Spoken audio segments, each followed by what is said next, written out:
Tonight, family members of the people who lost their home to a fire last night just north of Duluth are now looking for your help picking up the pieces. Last night around 7, half a dozen fire departments responded to a basement fire in Pequayan Township.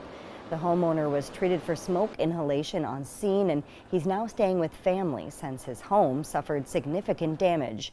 Tonight, family and friends have set up a GoFundMe to help the Garner family rebuild what's left of their home. We'll have a link to the donation page on our website, northernnewsnow.com.